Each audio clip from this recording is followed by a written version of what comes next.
வணக்கம்.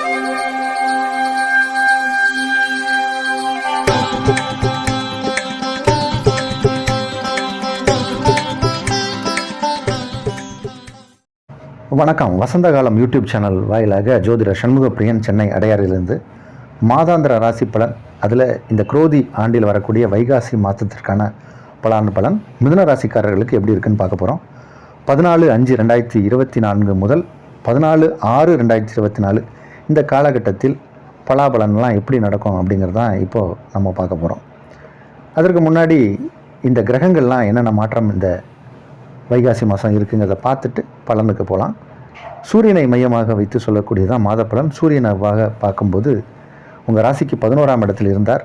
சித்திரை மாதம் உச்சம் பெற்று அவர் இப்போது 12ஆம் இடம் வந்துட்டார். மற்ற கிரகங்கள்லாம் மாற்றம் என்னன்னு பார்த்தோம்னா 20/5/2024 ரிஷபத்துக்கு சுக்கரன் மாறுறார். 24/5/2024 ரிஷபத்துக்கு புதன் மாறுகிறார். 31/5/2024 மேஷத்துக்கு செவ்வாய் மாறுகிறார். 9/6/2024 மிதுனத்துக்கு புதன் மாறுகிறார். 13/6/2024 மிதுனத்துக்கு சுக்கரன் மாறுகிறார். இந்த மாற்றங்கள்லாம் மிதுன ராசிக்கு எப்படி இருக்குது அப்படிங்கிறத மொத்தத்தில் பார்க்கணும்.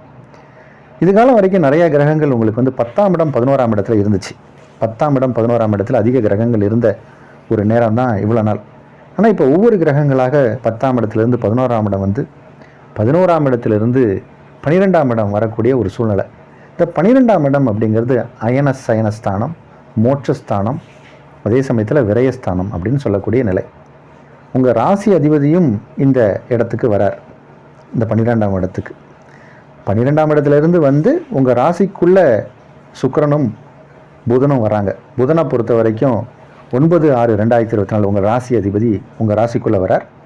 13/6/2024 சுக்கிரன் உங்கள் ராசிக்குள்ளே வரார் மிதுனம் அப்படிங்கிற இடத்துக்கு. அப்போ இந்த 9/6/2024 வரைக்கும் செலவுகள் தான் அதிகமாக இருக்கும். நிறைய செலவுகள் ஏற்படும். செலவை கண்ட்ரோல் பண்ணுறதுங்கிறதே சிரமம். எங்கேருந்து செலவு வருது, எப்படி வருது, ஏன் வருதுன்னு தெரியாது. சேமிப்புகள் கரையும். ஆனால் ஒரு விஷயம், நல்ல விஷயம் சொல்லணும் அப்படின்னா என்ன அப்படின்னா, இந்த குரு புதன் சுக்கிரன் உங்கள் ராசி அதிபதியோடு சேர்த்து தான் சொல்கிறேன். இவர்கள் எல்லாமே பரிபூர்ண சுப கிரகங்கள். இவங்க எல்லாமே 12ஆம் இடத்துல சேருவதுங்கிறது பெரிய யோகம். அப்போ சுப விரயம் ஏற்படும் அப்படிங்கிறத காட்டுது. குடும்பத்தில் ஏதோ மங்களகரமான விஷயங்கள்லாம் நடக்க போகுதுங்கிறத காட்டுது இந்த மாதம். அதனால் திருமணம், காது குத்து, பில்கிரிமேஜ் டூர், இந்த மாதிரி நிறைய பயணங்கள் ஏற்படும். தீர்த்த யாத்திரைகள்லாம் செல்வீங்க, கோயில் குளங்கள் செல்வீங்க. அதற்கான பெரிய தொகைகள்லாம் செலவு பண்ணுற மாதிரியான ஒரு நிலையில் தான் இருக்குது. பிறகு உங்கள் ராசிக்குள்ளே புதன் வரார், சுக்கிரன் வரார். சுக்கிரனும் புதனும் வந்ததுக்கப்புறம் கொஞ்சம் செலவுகள் குறையும். இருந்தாலும் சூரியன் 12ஆம் இடத்துல இருந்து குருவும் அங்கே இருப்பதனால செலவுகள் இந்த மாதம் இருக்கத்தான் செய்யும். ஆனால் கூட வரவும் வரும். வரவு கொஞ்சம், செலவு அதிகம் அப்படிங்கிற மாதிரியான ஒரு நிலையில் இருக்குது. ஆனால் மகிழ்ச்சியான மாதமாக இருக்கும். உங்களுக்கு கவலையை தரக்கூடிய, துக்கத்தை தரக்கூடிய சம்பவம் எதுவும் நடக்கிறதுக்கே இல்லை இந்த மாதம். எல்லாமே மகிழ்ச்சியான மாதம், சந்தோஷமான மாதம் தான் இது வைகாசி மாதத்தை பொறுத்த வரைக்கும். இந்த மாதத்தில் காஞ்சிபுரம் கருட சேவை உண்டு. முடிந்தால் அந்த காஞ்சிபுரம் கருட சேவையை போய் பார்த்துட்டு வாங்க. அதனால் அது ஒரு விசேஷமான ஒரு நல்ல விஷயத்தெல்லாம் நடத்தி கொடுக்கும்.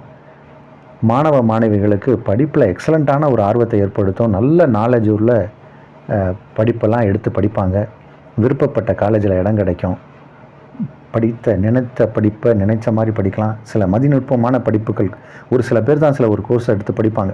அந்த மாதிரி சில கணக்குகள்லாம் சில பேருக்கு போட வராது. மிதுன ராசிகள் போட்டுருவாங்க. ஏன்னா அவங்க புதன் தான் அதிபதி மிதுன ராசிக்கு.